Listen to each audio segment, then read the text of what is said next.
Bonjour, bon après-midi ou bonsoir à tous et bienvenue dans le podcast de La Niche Aventure. Je suis Claire et je suis ravie de vous retrouver pour un tout nouvel épisode du podcast. Dans la vie, je suis éducatrice comportementaliste canin et créatrice de contenu sur Internet et ma mission, c'est d'aider un maximum de monde à comprendre son chien. Toutes les 2 semaines, je vous partage mes conversations avec des personnes passionnées autour des divers sujets du monde canin. Mes invités viennent raconter à mon micro les expériences et aventures qu'ils ont vécues avec leurs chiens, leurs réussites, leurs plus beaux moments, mais aussi leurs difficultés et les leçons qu'ils en ont tirées. Juste avant de lancer cet épisode, je vous invite, si ce n'est pas déjà fait, à me soutenir financièrement sur Tipeee si vous le souhaitez, ou plus simplement à vous abonner et à laisser 5 étoiles et un commentaire sympa sur l'émission dans votre appli de podcast préféré. Votre soutien m'aide énormément à faire connaître mon travail au plus grand nombre et je vous en remercie. Pour encore plus de découvertes, de conseils et d'inspiration, je vous invite aussi à vous abonner à ma newsletter en barre d'infos de cet épisode. Et je suis ravie de vous partager ma conversation avec Laura et Alexia. Laura et Alexia sont toutes les deux éducatrices comportementalistes canins pour l'association Acadia. Acadia forme des chiens d'assistance pour personnes diabétiques. Dans cette discussion, elles nous racontent leur parcours, nous présentent le fonctionnement de l'association et surtout leur rôle de formatrice +++ pour ces chiens de famille particuliers. De leur réflexion sur le travail de ces chiens d'assistance à l'accompagnement et le suivi solide de l'association lors des remises aux bénéficiaires, vous saurez tout ou presque sur Acadia. Alors que vous soyez déjà humain d'un chien ou que vous vous apprêtiez à le devenir, cet épisode est pour vous. Mais je ne vous en dis pas plus et je vous invite tout de suite à rejoindre ma conversation avec Laura et Alexia. Eh bien bonjour les filles. Bonjour. Bonjour. Vous allez bien ? Très bien. Super. Eh bien super, je suis ravie de vous accueillir ici dans le studio de La Niche. Bienvenue. On va commencer par les présentations. Qui êtes-vous ? Du coup, moi, je suis Laura Panken, je suis éducatrice près de Lyon depuis 8 ans maintenant. Donc, je fais de l'éducation de base, de la rééducation, de la détection canine aussi, et puis de la formation de chiens d'assistance pour personnes diabétiques avec Acadia. Top. Moi, je suis Alexia, je viens du Nord-Isère. Je suis éducatrice depuis bientôt 4 ans. Ouais. En spécialité, je fais de l'éducation de base, de la rééducation comportementale aussi, de la formation de chiens d'assistance pour le diabète et aussi du travail de chien de refuge. Ok, trop bien. Du coup, aujourd'hui, on est là pour parler de Acadia. Vous représentez l'association toutes les deux. Juste avant de parler plus de l'association, je voulais revenir un peu sur vos chiens. J'imagine que vous vivez toutes les deux avec des chiens. Est-ce que vous pouvez nous les présenter rapidement ? Oui. Alors moi, j'ai Gaïa, qui est une croisée labrador qui vient du refuge de Marennes où j'interviens régulièrement. Et j'ai Bella et Lucky, donc l'un est un malinois et l'autre est un croisé labrador. Ok, top. Avec moi, j'ai une Eurasier de 8 mois, pleine de vie, qui vient de la SPA de Savoie à Chambéry. Ok, trop cool. On a craqué sur nos chiens de refuge. C'est ça. C'est ça. C'est la rééducation qui foire un peu. Trop bien. Du coup, je voulais revenir un peu sur vos parcours, l'une et l'autre.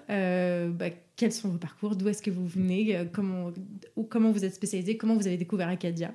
Du coup, moi, je viens d'un parcours plutôt scientifique. J'ai fait un master en éthologie. Et voyant que le métier ne me correspondait pas forcément, j'ai poursuivi par le côté BP éducateur canin. Donc, je l'ai passé dans l'un. Voilà, et puis après ça, plein de petites formations distinctes. On se forme toute sa vie en éduc, donc j'ai fait beaucoup de choses. La communication canine, j'ai fait de la détection canine, des formations de sport canin, voilà, pas mal de petites choses variées. Et puis j'ai intégré Acadia il y a 5 ans maintenant, et c'est une formation qu'on passe sur 1 an, à raison d'à peu près 1 semaine tous les 2 mois passés en centre, plus un travail à côté en parallèle du chien qu'on doit former. Okay. Et un suivi avec la formatrice. Trop bien, hyper intéressant comme méthode de formation pour rejoindre l'asso. Je ne savais pas que c'était comme ça, c'est cool. C'est avec une formatrice, donc c'est Jennifer Catet, qui a sa propre entreprise de formation de chiens d'assistance aux États-Unis et qui a permis de former les éducateurs d'Acadia. Trop bien. Ok, et toi Alexia ? Alors moi, j'ai un parcours qui vient du soin parce que je suis aide-soignante. Je le suis toujours encore un petit peu aujourd'hui. Ma première envie, ça a été de soigner un petit peu autrement. D'où aujourd'hui que je suis à Acadia qui correspond bien à ce projet-là de base. Et j'ai découvert du coup le BP éducateur canin et je me suis dit que c'était totalement ce qui me correspondait pour pouvoir associer la passion des animaux et le fait de travailler avec l'humain, qui est hyper important et hyper intéressant dans notre métier. Donc j'ai fait le BP éducateur canin également. J'ai fait des petites formations, aussi des petits stages à côté pour, comme disait Laura, rester au goût du jour et toujours apprendre plus. Et je suis à Acadia depuis 3 ans maintenant. Et effectivement, en fait, sur la formation, elle se fait en théorie et en pratique. On forme notre premier chien en étant en formation. Ok. Et donc, du coup, à ce moment-là, pour faire votre formation à vous, vous accueillez un chien chez vous pour le former, c'est ça ? On accueille un chien, donc soit issu de filière de l'assistance, qui est réorientée, parce que ses compétences correspondent plus à Acadia, ou alors des chiens issus de refuges ou d'associations qu'on récupère chez nous, qui vivent avec nos chiens dans nos foyers, et puis qu'on forme du coup au futur métier de chien d'assistance pour personnes diabétiques. Ok, trop bien. Bon, du coup, on va passer directement à la présentation de l'association, si ça vous embête pas, comme ça on n'empiète pas trop sur le sujet. Du coup, qui se lance pour nous présenter Acadia ? Je vais me lancer. Tu connais bien, ça fait longtemps. Du coup, Acadia, c'est une association qui a été créée en 2015. Donc, c'est Solène Grivola et Arnaud Bertrand, c'est un couple qui ont un enfant diabétique et qui cherchaient des solutions pour accompagner au mieux leur enfant. Ils ont connu les chiens d'assistance pour personnes diabétiques, mais en sachant que ça existait uniquement à l'étranger et pas en France. Et du coup, plutôt que de juste aller chercher entre guillemets un chien à l'étranger, ils ont voulu permettre l'accès à d'autres personnes en France d'avoir ces chiens-là. Donc ils ont créé l'association pour ça. Et c'est de là qu'est né Acadia. Donc après, Acadia se développe au fur et à mesure des années en faisant appel à de plus en plus d'éducateurs, de plus en plus de salariés aussi. Ok, trop bien. Donc du coup, on est sur des chiens qui ont vocation à être mis à des personnes diabétiques, c'est ça ? Oui. Est-ce que vous pouvez nous parler un peu des bénéficiaires d'Acadia ? Alors, Acadia, actuellement, elle a pour vocation de, effectivement, remettre des chiens d'assistance, mais à des enfants ou à des jeunes adultes qui se dirigent vers l'autonomie. Le chien, il va avoir comme rôle soit de soulager un petit peu les parents, soit d'aider le jeune à pouvoir quitter le foyer familial malgré les inconvénients et les risques du diabète. Ça va vraiment aider en ce sens-là. C'est actuellement comme ça. Pour l'instant, c'est pour les jeunes et les enfants. Ok, trop bien. Donc du coup, comment ça fonctionne ? Est-ce que vous pouvez nous parler un peu des chiens qui passent par Acadia ?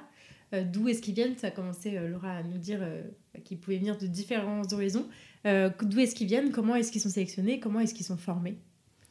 Alors, on les sélectionne déjà sur des critères d'âge. On les prend entre 1 an et 3 ans. Pourquoi 1 an ? Parce que le tempérament, il est déjà plutôt fixé, que ça nous permet de voir tout simplement si le chien va prendre du plaisir à faire ce travail-là et s'il va être motivé et à l'aise là-dedans. Et puis, on se fixe une limite de 3 ans, tout simplement pour que le chien il puisse être remis longtemps en tant que chien d'assistance, puisque c'est un gros investissement de temps et d'énergie et d'argent aussi de former ces chiens-là. Ouais. Voilà, au niveau de la sélection, on va aussi prendre des chiens qui sont évidemment en forme physique. Et en termes de comportement, on va sélectionner des chiens qui sont très proches de l'humain, qui aiment la présence de l'humain, qui vont rechercher ça, qui vont être plutôt à l'aise avec les congénères, plutôt à l'aise aussi dans des nouveaux environnements, puisque ce sont des chiens qui seront amenés à fréquenter des lieux publics, donc potentiellement des supermarchés, des centres commerciaux, voilà. Même si on s'adapte quand même au profil du chien, on ne demandera pas à un chien qui n'est pas fan de la foule d'être dans une famille qui va l'emmener tous les jours au centre commercial. Mais plus il a ces aptitudes-là et plus il peut être flexible après dans le temps pour mieux vivre sa vie en tant que chien d'assistance. Et globalement, on va aussi prendre des chiens qui ont une forte capacité à rebondir. C'est-à-dire qu'ils peuvent être un peu sensibles, mais il faut qu'ils aient une capacité à se remettre de leurs émotions assez facilement, même si on les entraîne au fur et à mesure. Mais il faut une bonne base solide, bien sûr, parce qu'on ne change pas le chien à 100%. Oui, il faut déjà qu'il y ait une petite résilience déjà de base, j'imagine. Ouais. On cherche aussi des chiens qui ont un tempérament gourmand parce qu'on travaille tout à la nourriture. Donc ça va vraiment nous aider pour la motivation au travail et la motivation aux alertes. Ouais, ok. Donc est-ce que vous pouvez nous expliquer un peu le fonctionnement, quel est le rôle de ces chiens ? Qu'est-ce qu'on leur apprend finalement ? Et quel est leur rôle auprès des bénéficiaires ? Alors, le rôle, ça va être de détecter quand la personne ou quand le jeune, il est en hypo ou en hyperglycémie. Donc, ça veut dire quand le taux de glucose sanguin va être soit trop haut, soit trop bas. Ok. Il va sentir ça et il va venir alerter. Ce qui va permettre, en parallèle de la technologie qui accompagne les personnes diabétiques, ça va permettre de pouvoir réagir plus tôt. Ok. Donc ça veut dire qu'il va pouvoir soit se resucrer plus rapidement, soit avoir de l'insuline plus rapidement et d'avoir des variations qui sont plus basses, quoi. Ok, d'accord. Oui, c'est ça. Globalement, l'idée, c'est vraiment que le chien repère les variations, donc la personne reste tout simplement moins longtemps en hyper ou moins longtemps en hypo, ou alors même qu'il anticipe les crises. Et c'est ce qu'on se rend compte, c'est que souvent les chiens, ils arrivent quand même à repérer une quinzaine de minutes avant les appareils. Donc du coup, la personne a des variations beaucoup moins importantes sur la journée. Et ce qui fait qu'il y a un meilleur état général, tout simplement, au fur et à mesure des mois, quoi.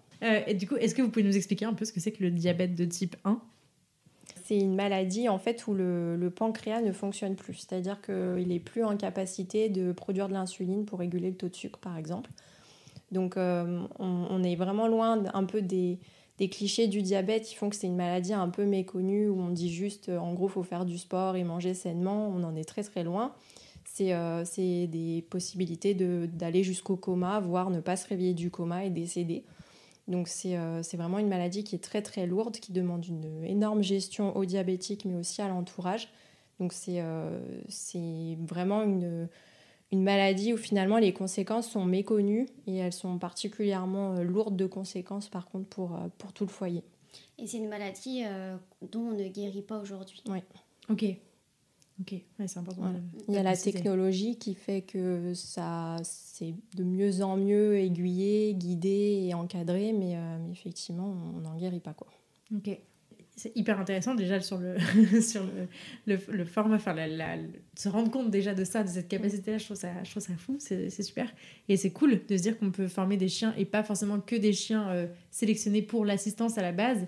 Parce que donc du coup c'est ce que vous étiez en train de dire au départ, les chiens ils peuvent venir donc du coup de différents horizons, c'est ça ? Oui, on a des chiens qu'on peut sélectionner en refuge ou d'association. Donc on va rechercher vraiment les mêmes compétences, peu importe qu'ils viennent des filières de l'assistance ou du refuge ou des associations. C'est juste que le travail parfois n'est pas le même. Des chiens qui viennent déjà de filières comme les chiens guides, ils ont une base, ils ont déjà été habitués au lieu public par exemple. Un chien de refuge c'est assez rare. Donc forcément, l'investissement n'est pas le même. Mais parfois, on a des chiens de refuge qui sont moins inhibés, plus volontaires, plus curieux, moins formatés, on va dire, et du coup, qui sont extrêmement performants dans l'apprentissage des nouveaux comportements. Et là où on va gagner du temps, par exemple. Donc c'est vraiment variable d'un chien à l'autre. Ok. Il faut savoir qu'aujourd'hui, au niveau de la loi sur le chien d'assistance, on a aussi des critères, on va dire, qui nous limitent. Ça va être des critères de taille. On ne peut pas avoir un chien ni trop petit ni trop grand et on ne peut pas à l'heure actuelle avoir des chiens catégorisés. Mais tous les chiens en théorie seraient capables d'avoir cette capacité olfactive de détecter les hypos et les hyperglycémies. Ouais, c'est ça qui est fou aussi avec les travails de détection et tout ce qu'on sait maintenant sur l'olfaction, c'est qu'ils en sont tous capables, quoi. C'est ça qui est fou. Ouais. C'est ça qui est top. Ok, trop bien. Et du coup, au niveau de la formation, donc, qu'est-ce qu'ils apprennent en fait globalement les chiens ? Qu'est-ce que vous leur apprenez, si ce n'est ces compétences de vie, de famille et de vie d'accompagnant, on va dire, un peu plus que le chien de famille, on va dire. Mais sur le justement repérer le diabète, qu'est-ce qu'ils apprennent finalement ? C'est une trentaine de comportements en tout. Vraiment d'éducation, on en a une vingtaine et une dizaine qui est vraiment liée au diabète. Ok. Donc on va avoir le fait d'appuyer sur un bouton pour sonner l'alerte la nuit et réveiller les parents. On va avoir la détection des variations. Donc là, en fait, ce sont des échantillons qui sont prélevés sur les personnes en crise d'hypoglycémie. Et on apprend au chien à discriminer ces échantillons parmi d'autres, à les marquer notamment par un certain comportement. Et puis ensuite, on lui apprend, quand il repère cette odeur-là, à mettre des coups de museau sur la jambe, le bras du bénéficiaire, l'épaule, peu importe. Et c'est cet enchaînement-là qu'on va leur apprendre.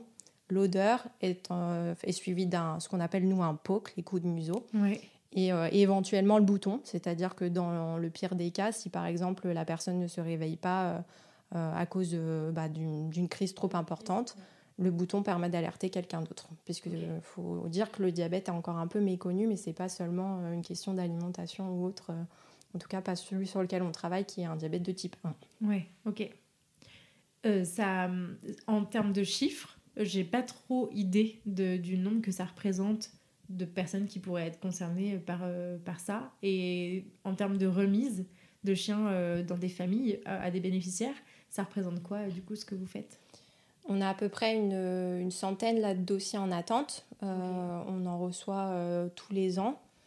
On remet une dizaine de chiens par an actuellement, puisqu'on est 9 formateurs à pouvoir accueillir un chien.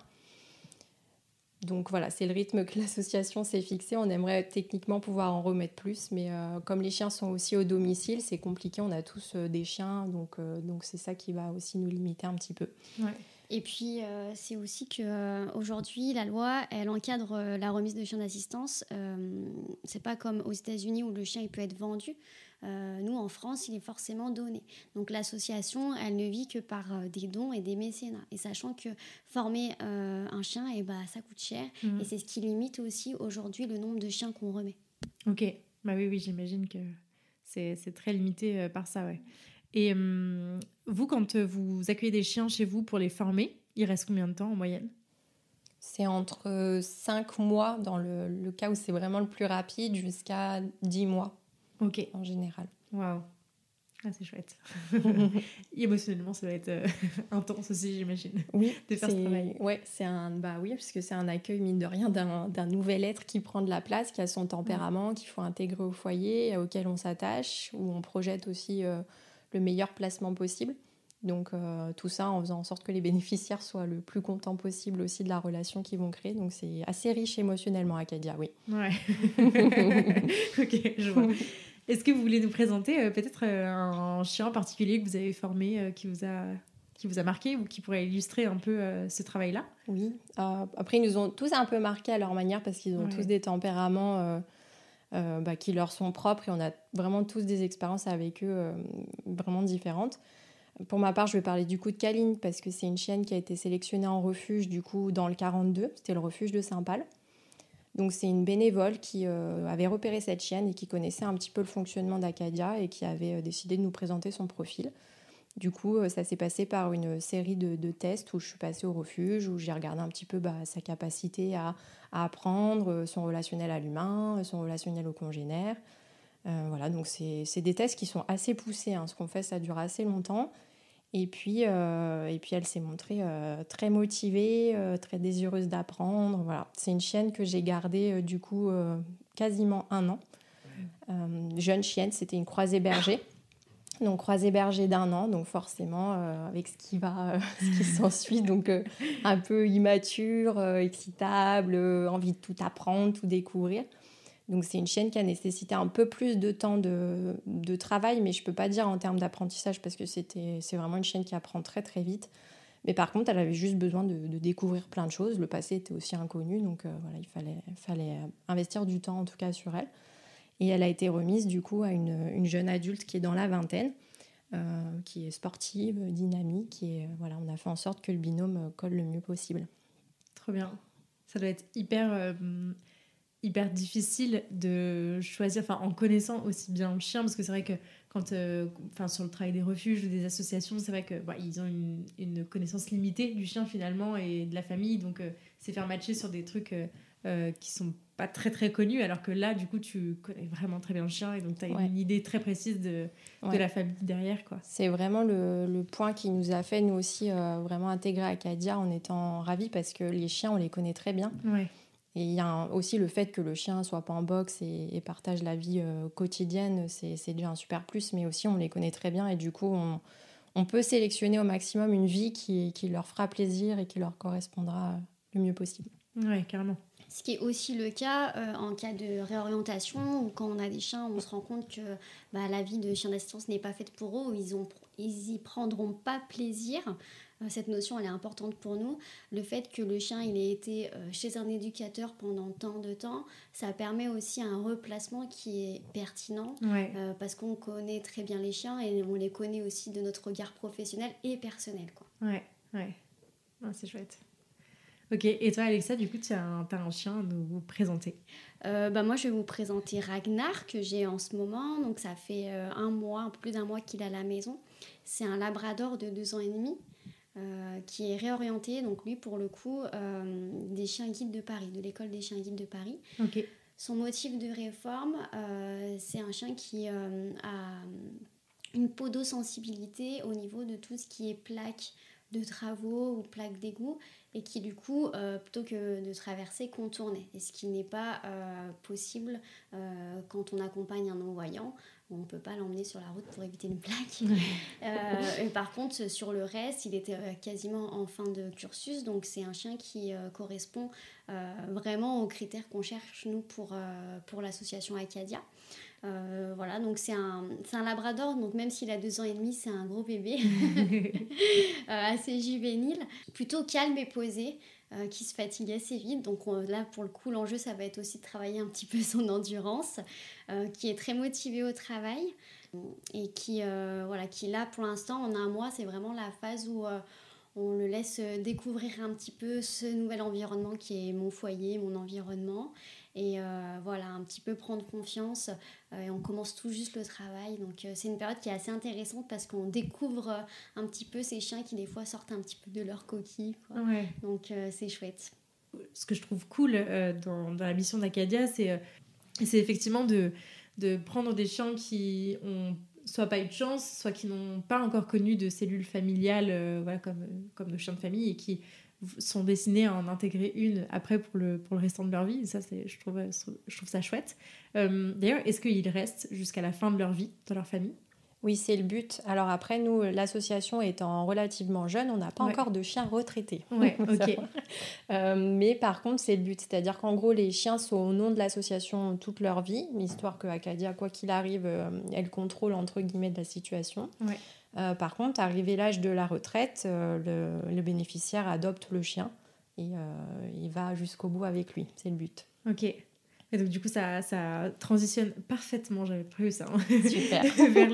vers le sujet que je voulais amener, notamment par cet épisode, parce que c'est quelque chose, on en avait parlé, Alexia, en préparant cet épisode, qu'il y a beaucoup d'a priori sur les chiens d'assistance, parce que c'est les chiens qui sont au travail pour l'homme, pour l'humain, et ça pose plein de questions éthiques, philosophiques, qui sont hyper intéressantes, hyper pertinentes. Donc j'imagine que vous avez bien potassé la question. Oui.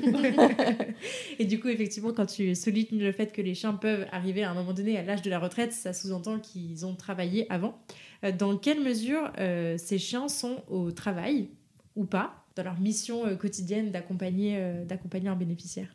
C'est vraiment une question qui est importante et on s'est tous posé la question en intégrant Acadia que ça corresponde à nos valeurs. Donc ça, c'était vraiment important. Ce sont des chiens avant toute famille, ça on insiste énormément dessus. C'est des chiens dont on est extrêmement exigeant sur la qualité de vie, c'est-à-dire au-delà ne serait-ce que d'avoir des temps de balade, ce qui est très classique. Ouais. Alors, on aimerait que ce soit plus classique pour tout le monde, mais voilà, respecter vraiment l'espèce chien en tant que telle. On demande aussi à ce que les besoins soient très individualisés. Donc par exemple, on ne va pas chercher la même famille pour Ragnar qu'on a pu trouver pour Kaline. On va rechercher, si c'est un chien qui aime nager, on va rechercher une famille qui permet cet accès-là. Si c'est un chien qui a besoin de beaucoup de rencontres congénères, on va axer là-dessus. Donc effectivement, ce sont des chiens de compagnie avec une très haute qualité de vie, tout simplement d'un point de vue éthique, mais aussi si on veut un chien qui travaille comme il faut aussi un chien qui soit épanoui et heureux. Et c'est important et il ne faut pas l'oublier. Il n'y a aucun intérêt à former un chien d'assistance qui n'est pas bien dans sa vie. Il sera d'autant moins performant.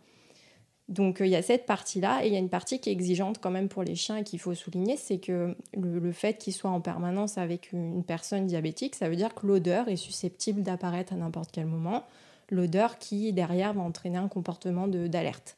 Donc ils sont dans leur quotidien et de temps en temps il y a ce signal qui arrive et qui entre guillemets les met au travail. Et puis après ils repartent dans leur vie de quotidien, ils vont refaire leur sieste, ils vont se repromener avec les copains, ils vont sauter dans l'eau et puis d'un coup l'odeur revient et de nouveau il y a ce travail-là qui est en marche. Et à côté de ça, il y a des sessions où ils vont effectivement dans les lieux publics accompagner leurs bénéficiaires ou potentiellement il y a encore des alertes à ce niveau-là. Mais c'est toujours sous contrôle d'Acadia, c'est-à-dire qu'on n'attend pas du tout des chiens qui passent la journée dans les centres commerciaux qu'ils alertent leur propriétaire le soir en rentrant, et puis derrière que la nuit, il faut encore se réveiller pour aller alerter les propriétaires. C'est pas du tout ce qu'on souhaite, et on est très au clair avec les bénéficiaires là-dessus que ça reste avant tout des chiens, et qu'ils ont besoin de leur temps de repos, leur temps de balade, besoin que leurs spécificités soient respectées. Et c'est un discours qu'on tient beaucoup et qui est très entendu par les familles, puisque ce sont souvent des gens de toute façon qui voulaient un chien à la base, qui ont quand même un minimum conscience de ce qui les attend, et puis qui en plus sont formés derrière pendant plusieurs jours pour apprendre à respecter tout ça. Ok. Il faut savoir qu'en fait, cette odeur, pour eux, c'est vraiment une opportunité d'avoir un petit jackpot, ça peut être une petite knacki ou ça peut être un bout de poulet. Donc voilà, ça reste vraiment un signal, juste « Oh, trop chouette, je vais pouvoir aller chercher mon petit bout de knacki ». Après, effectivement, quand ils sont, comme le disait Laura, quand ils sont vraiment en milieu public où là, il y a une certaine exigence au niveau de l'éducation, là, on peut parler de moments de travail. Il faut savoir aussi, ce qui est important de souligner, c'est qu'à Acadia, on n'autorise pas à un enfant, par exemple, qui est en primaire, d'emmener son chien à l'école. Ouais, c'est la question que j'avais posée aussi. Où est-ce que va le chien? C'est ça. Après, ça peut être autorisé sur, par exemple, la fac, il me semble. Oui.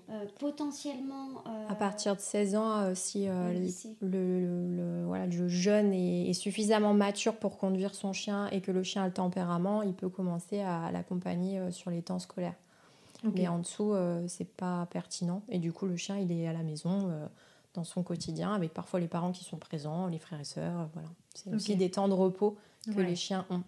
Et si, par exemple, on se rend compte sur un chien qui accompagne le jeune au lycée ou à la fac, on a une baisse au niveau des alertes ou une augmentation de signaux de stress, ça va être suivi avec l'éducateur et on peut potentiellement demander au jeune de moins l'emmener, de peut-être plus l'emmener, de l'emmener que quelques jours, etc.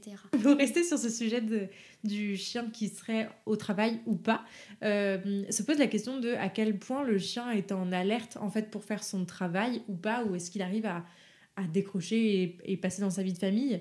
Est-ce qu'il y a un truc que tu aimerais ajouter là-dessus?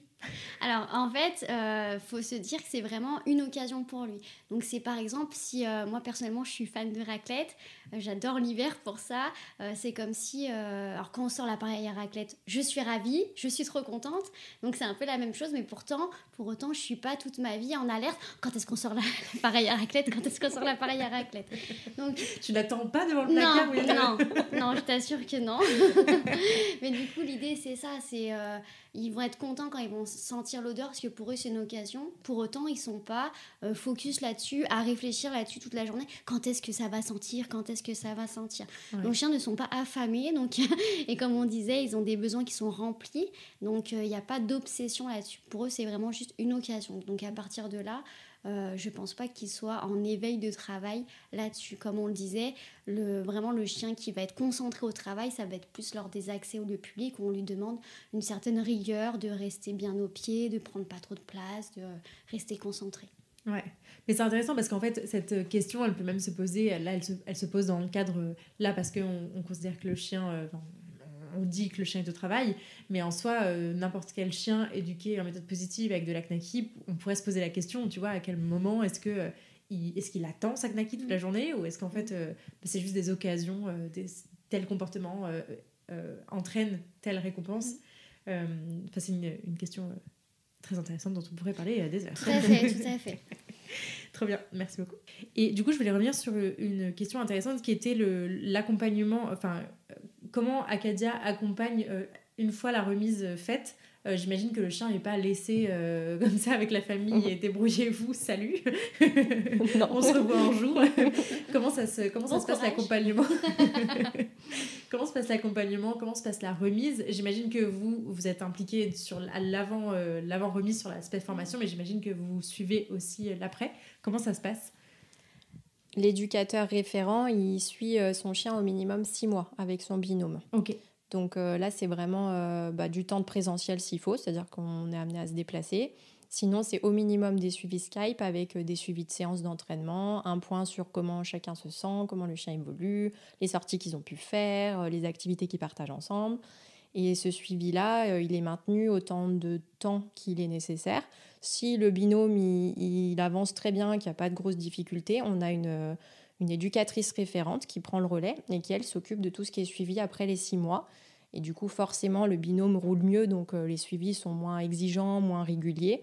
Et puis, si tout va bien et que tout roule, effectivement, on les retrouve au minimum une fois par an en centre pour vérifier comment le binôme évolue. Ils passent leur test d'accès public pour vérifier que le binôme fonctionne toujours bien en public, que le niveau d'éducation est correct, que le bien-être du chien est correct, que l'émotionnel du binôme est correct.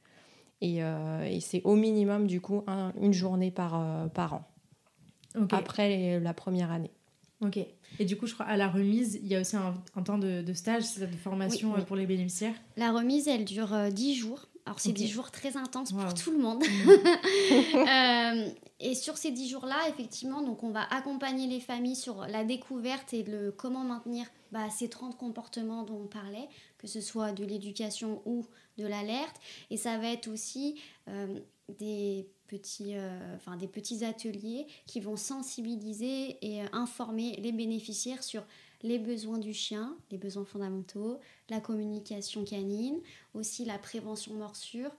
Vraiment, c'est une remise qui se veut très globale sur comment accueillir un chien à la maison et comment faire en sorte qu'il soit bien dans ses pattes, dans ce nouveau foyer et que tout se passe bien. Parce que c'est quand même pas anodin d'accueillir un nouveau membre.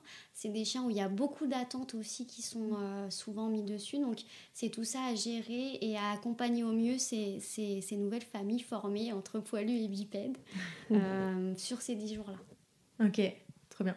Et ouais, donc du coup, dans tous les cas, au minimum, le chien... Enfin, Acadia revoit les chiens une fois par an, quoi. Tout à fait. Pour un suivi... Ouais, ça, c'est cool. Du coup, donc, c'est pourquoi vous êtes là. C'est parce que Acadia s'inscrit quand même dans une démarche d'accompagnement en méthode positive, en renforcement positif, et que je sais que le bien-être des chiens est particulièrement respecté, et vous en avez parlé un petit peu jusque-là. Est-ce que vous pouvez nous en dire plus là-dessus ? Oui, c'est basé sur les méthodes positives. Donc, nous, l'exigence qu'on a en s'appuyant là-dessus, c'est d'avoir une lecture fine des comportements. Ça, c'est obligatoire. Connaître un petit peu la source des comportements, l'origine, respecter les besoins de l'espèce canine d'une manière générale, mais aussi de l'individu. Et puis, c'est chercher la motivation au travail en particulier et ne pas utiliser la contrainte, notamment pour tout ce qui est éducation de base et travail de l'alerte, pour que le chien ait une réelle motivation à travailler, prenne du plaisir et ne soit tout simplement bien dans son quotidien, créer un lien de confiance avec son éducateur et puis plus tard son référent diabétique. Ce qui est important dans ce cadre de chien d'assistance pour personnes diabétiques, c'est qu'il faut qu'on ait un chien qui soit capable de désobéir. Et ça, la méthode positive permet ça. Parce que si on demande au chien d'aller à sa place et que là, d'un seul coup, il y a une hypo ou une hyperglycémie, il faut qu'il soit capable de sortir de sa place pour venir alerter. Donc, on a besoin de chiens qui n'aient pas peur de se tromper. Ouais, et ça, qui osent. Ouais. Et donc, il ne faut pas punir au travail, notamment. Alors, c'est délicat de rentrer dans les détails de cette question, mais je trouve ça hyper important ce que vous soulevez là. C'est-à-dire qu'effectivement, un chien qui est bien dans ses pattes, à qui on laisse du choix, de l'initiative, il va pouvoir prendre des initiatives justement et il va être en capacité de le faire. On parlait de résilience aussi, en tout cas cette capacité à justement à désobéir, à prendre des initiatives, elle est hyper intéressante. J'imagine que vous la travaillez vous aussi dans votre formation. Est-ce qu'il y a des chiens qui pourraient ne pas rentrer dans ces critères-là du fait de leur histoire, de leur vécu et de leur capacité justement à prendre ces initiatives-là ? Oui, ça peut arriver. Alors, parfois, le passé, il est inconnu, donc on ne peut pas rejeter la faute sur quoi que ce soit. C'est aussi le tempérament du chien. Il y a des chiens qui, naturellement, sont un peu plus introvertis. L'expérience de vie fait que l'introversion va encore augmenter. Mais effectivement, ces chiens-là, on peut les pousser au travail, entre guillemets, leur donner envie, les motiver, mais la nature est comme elle est. Il y a un jour ou l'autre, potentiellement, ils auront peut-être une appréhension à aller alerter, du stress qui peut s'accumuler sur du quotidien parce qu'ils ratent des alertes et qu'ils n'y arrivent pas, ils se stressent. C'est pas pertinent de garder ces chiens au travail tout simplement pour eux et aussi pour une efficacité du binôme. Donc effectivement, il y a des chiens qui ne peuvent pas faire ça parce qu'ils n'ont pas cette cette résilience et cette capacité à prendre des initiatives, même en travaillant en éducation, et c'est complètement OK. C'est des chiens qui peuvent être des super chiens de famille et qui seront beaucoup plus épanouis sans cette pression, entre guillemets, qui ne leur correspond pas, en fait. Ouais, OK. Et j'imagine que les méthodes éducatives jouent beaucoup. Aujourd'hui, on sait que principalement, ça joue là-dessus, sur le fait d'être bien dans ses pattes ou pas, et sur ce qu'on apporte.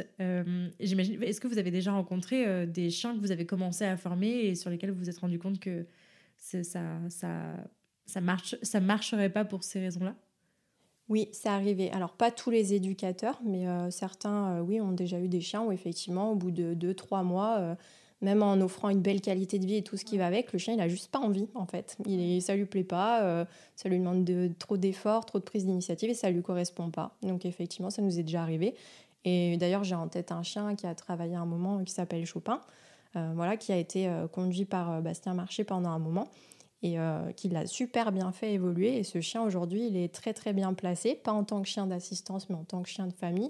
Et le propriétaire est juste super heureux d'avoir un chien comme lui qui lui correspond parfaitement. Et c'est complètement OK que ce soit pas un chien Acadia, quoi. Ouais. Il a trouvé sa place. Trop cool. Ouais, j'imagine que ça permet aussi, dans tous les cas, ça permet des beaux replacements et des belles qualités de vie. C'est ça l'objectif, quoi. Ouais, c'est aussi un super moment pour nous quand on voit des chiens avec lesquels on a tenté de travailler puis ça fonctionne pas, de les voir bien placés derrière. C'est aussi important pour nous que de placer des chiens après avec des bénéficiaires. Ouais, OK. La particularité d'Acadia, c'est quand même de remettre des chiens à des jeunes gens, à des enfants.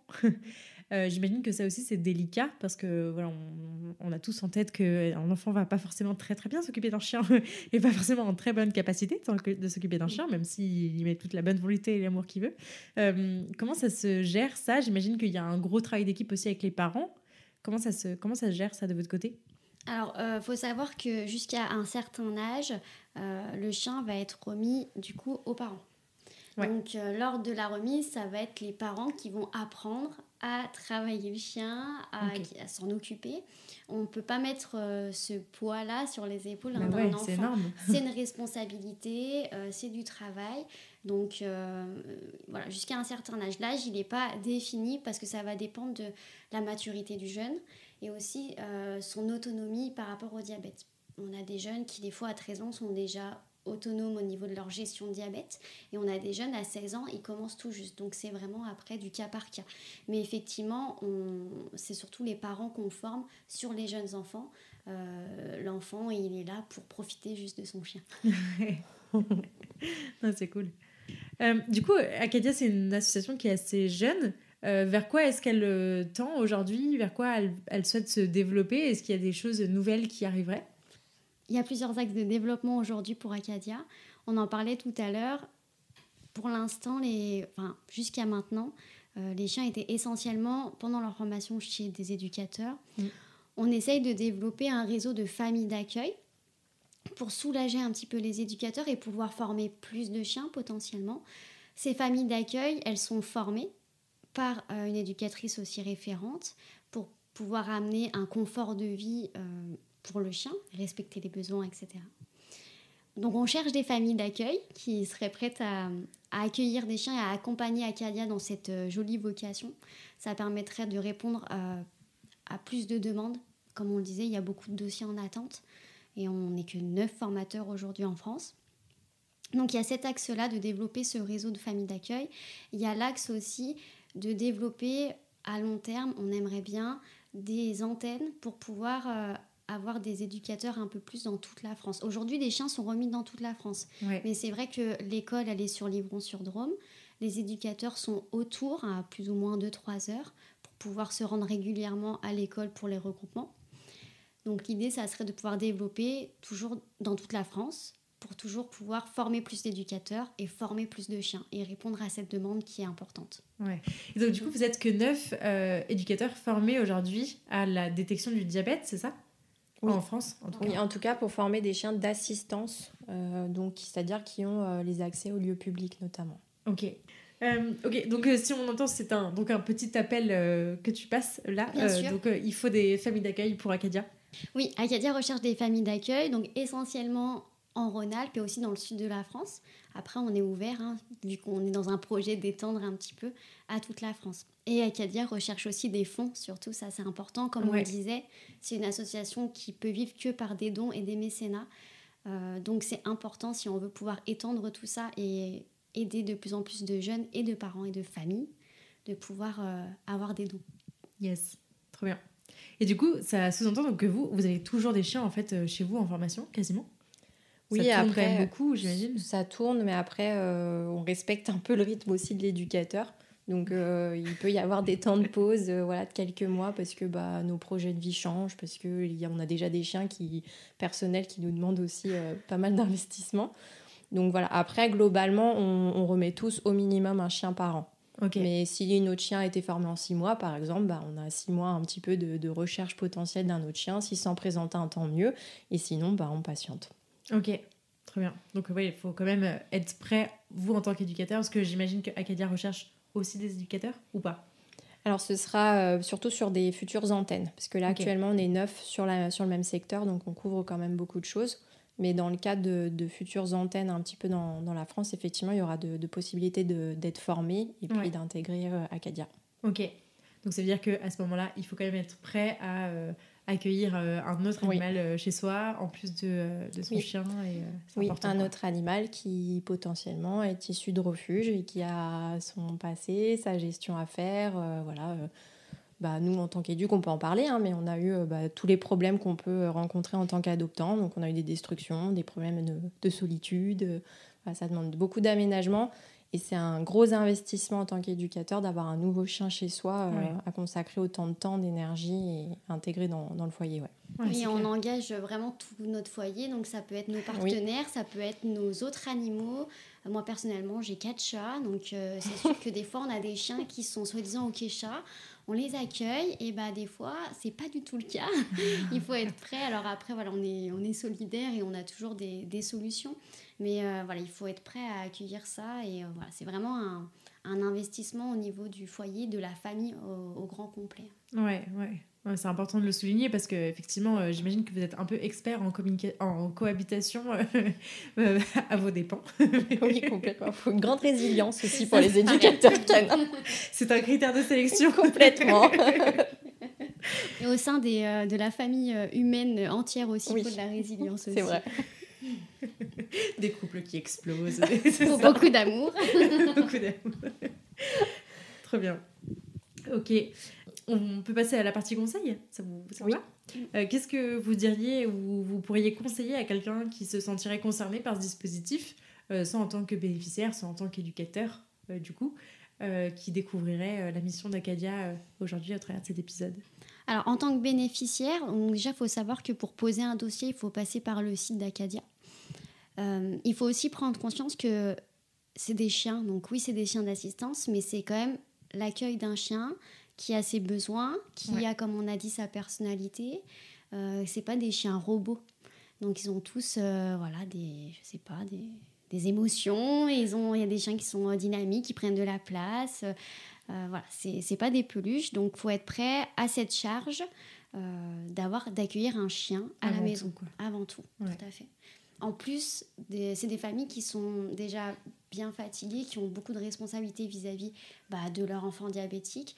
Donc, c'est sûr que les premiers temps, c'est une charge en plus. Et ça, il faut en être conscient. On a beau le dire, je pense que tant qu'ils ne le vivent pas, c'est compliqué. Parce que pendant 1 an, eux, ils continuent le travail qu'on a mis en place. Parce que pour le chien, c'est un nouveau foyer, c'est de nouvelles choses. Donc, c'est tout un travail et c'est des choses à faire en plus de toutes les contraintes qu'ils ont déjà, avant que ça se pérennise, quoi. Pour la partie éducateur, il est toujours possible d'envoyer un CV et puis éventuellement, si c'est même des éducateurs en formation, de faire des stages, des choses comme ça. Par contre, il faut savoir qu'il n'y a pas d'embauche actuellement et que c'est vraiment dans le cadre où il y a une antenne qui se crée qu'effectivement, il y aura des possibilités de...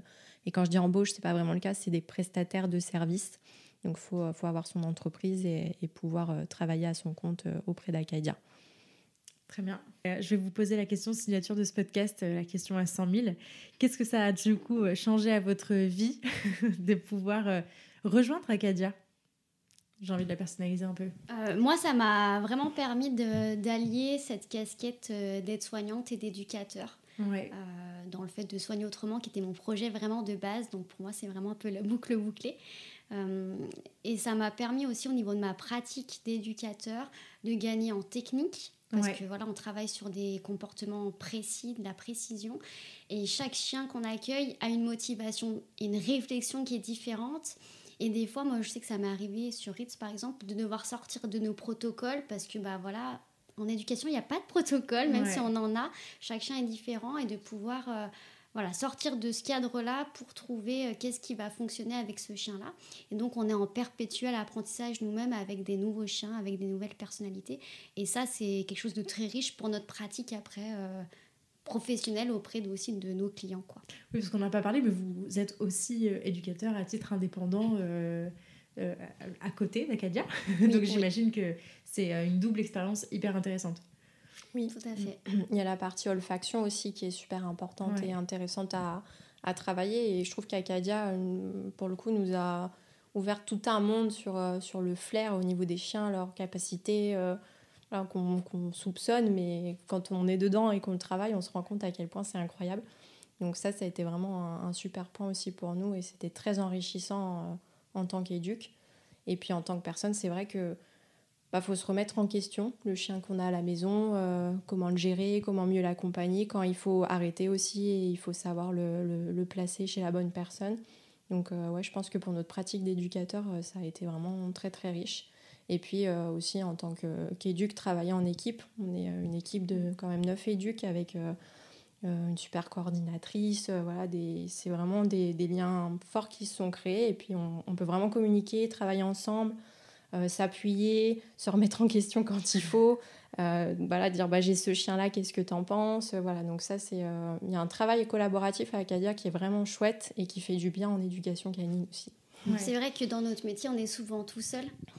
Et là c'est vrai que ça apporte vraiment ça, à la raison Laura, c'est ce soutien et ce travail d'équipe finalement en fait. Ouais, trop bien, trop chouette. Est-ce qu'il y a des ressources que vous aimeriez partager à nos auditeurs ? Alors moi, sur un livre qui me parle plutôt bien, que je trouve plutôt bien fait et accessible à tout le monde, j'ai envie de parler du livre de Audrey Ventura, c'est Le chien, cet animal qui nous échappe, qui est très intéressant, très dans l'air du temps. Donc s'il y en a un à lire, pour moi, c'est celui-là. Ok, trop bien. Toi, Laura ? Elle sait pas lire.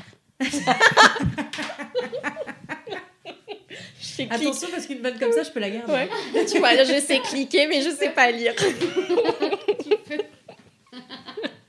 C'est vrai que moi, je suis moins portée sur la lecture, même si c'est super important, mais moi, je suis très pratique. Donc, c'est vrai que, je sais pas, je pense que je pourrais citer 10 formations qui ont été super importantes pour moi, où je suis allée à la rencontre de professionnels. Je sais pas, moi, par exemple, en détection canine, je pense à Pauline Adrury, où j'ai fait une super formation avec elle.